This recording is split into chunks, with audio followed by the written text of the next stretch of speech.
Hello, hello. Welcome back or welcome to Mystical Wolf Creations. Obligatory sorry for some of the shaking. My camera is on my phone and my phone is dangling from my microphone because I have nothing else. Anyways, last video I started off with a little snippet about how much yarn I went through, and I would like to do that again for all the things I used in December. So here, let me get that. Okay. This one was parrot stripe. Okay, I used this for a bag and a glasses case. So that's what that one was for. This one is anthracite. I think there's another one in here for anthracite as well. Yes, here's the other anthracite. So that's 2 skeins of anthracite.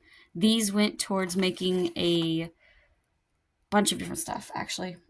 I went through a lot of anthracite yarn. I don't know why. I was obsessed. And this one, oh, 3 anthracite. Never mind, not just 2, but 3. Then this one is citrus punch. This one I used to make a scarf with the little paw print holes. Then 2 of Lovely Sugar and Cream, I think robin's egg. Yeah, robin's egg. This one I used to make a bag. And this one is, where's the name? Salem Creek by Hometown. This one I had used to make a little beanie. So in total, December I went through 1, 2, 3, 4, 5, 6, 7, 8 skeins of yarn. So yeah, that was what last month used up. And now that we've gone through those, I would like to share some of the stuff I've made. So let me grab some. Here we go. This is the glasses case I mentioned using the parrot stripe yarn. It's just, you know, basic little glasses case and a little button with a loop. And then I also have this here. Okay. This is the beanie that used the Salem Creek yarn. It's a size 0 to 3 months based on measurements. And it's just a, you know, basic knit beanie with a cuff. Then I made, I ended up making another baby beanie with cuff, just a basic knit. This one is using, what was it, light jasmine, I think is what the purple is. And then this white with the gold metallic. Can you see that? Yeah, with the gold metallic. This one is also size 0 to 3 months. This one I haven't put up on the shop yet. I still got to take pictures of it for that.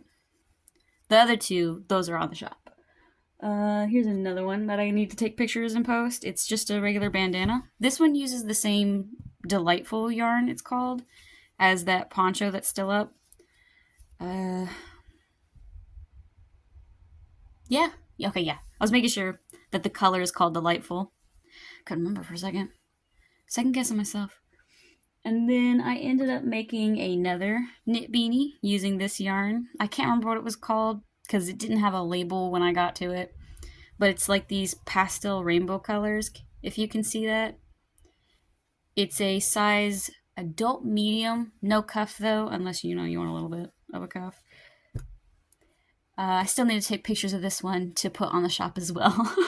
I guess that's what I'll do later today is take pictures of this stuff to post it on the shop.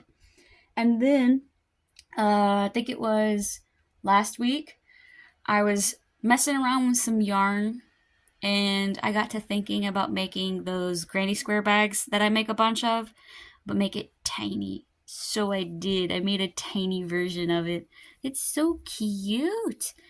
It's made using this blend of yarn with cotton and polyester, 85% cotton and 15% polyester. It feels pretty nice, so not bad in my opinion. And the color for this part was called Fruit Bowl.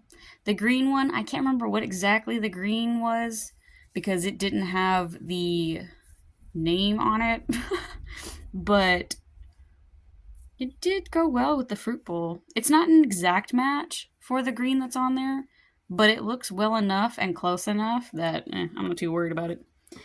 And I was thinking that I'll probably make more of these because, you know, I like the way they look. They're cute and they still hold, you know, enough. You can get like a wallet, keys, phone, the important stuff in here. And I've also made quite a few of other things. This is listed on the site, so I ain't gotta worry about taking pictures of that one. And I think it would be interesting to also go over some of the analytical side of this, because I did start this whole thing in August of 2024, and then I got up and running closer to about middle of October with other stuff. So let me move on to that. First up is the YouTube channel. There's currently 2 longer videos and then 1 short, which is why it's not showing up on here right now. And that's obviously before this video comes out, but still managed to get 3 subscribers, and that's a good start for me. Next up is the Tumblr page. There's currently 6 followers, and despite there only being 6 followers, this still has some of the most interactions that I've seen compared to the other platforms at the moment. And I think that's also because of how their tag system works, because you can actually search tags on this platform. On the Instagram, there is now 11 followers. However, based on the analytics that they provide, it seems that people actually aren't really seeing my posts on here, either through search or by following me. And I think that's because of how their algorithm is set up, which, yeah, pretty much everyone complains about, because even the tag search, you can't search through the most recent things. So unless you have a big following or you hit the algorithm just right, it's kind of very difficult to be found unless you are advertising it on other platforms and they find you that way. And finally, the Facebook page, which is sitting at 65 followers at the moment. I will give the disclaimer that about 20 to 25 of those did not happen organically, but from family to family friends following to show support. As for the other ones, I have no clue how they found the page, because honestly, it seems impossible to find anything on Facebook unless you know exactly what you're looking for. Even with tags, it's kind of 50-50, and based on the analytics that they provide, it's very inconsistent on what gets shown to people when and how. Because the numbers for views, I can't remember if they call it views on there or impressions or whatever term they use specifically, but it's very inconsistent on what gets shown to who. Even if I'm posting at the same time of day, the same day of the week, or anything else, it does not seem to factor, and it's very inconsistent. I did Google on some of this information, and come to find out it's because of Facebook frequently changing their algorithm, so it's kind of, I wouldn't say impossible, but it feels impossible to be found on there organically. So again, pretty much the same problems as with Instagram. Advertising through other platforms, word of mouth, business cards, or whatever else is pretty much the main way people are probably going to find you on Facebook if you have a Facebook page yourself, because that seems to be what it is on my end as well. Now moving on to sales. As you can see, there hasn't been that many sales, but this is understandable given the fact that Mr. Wolf Creations has only been open for sales for a few months, and I haven't done any in-person markets or anything similar to that.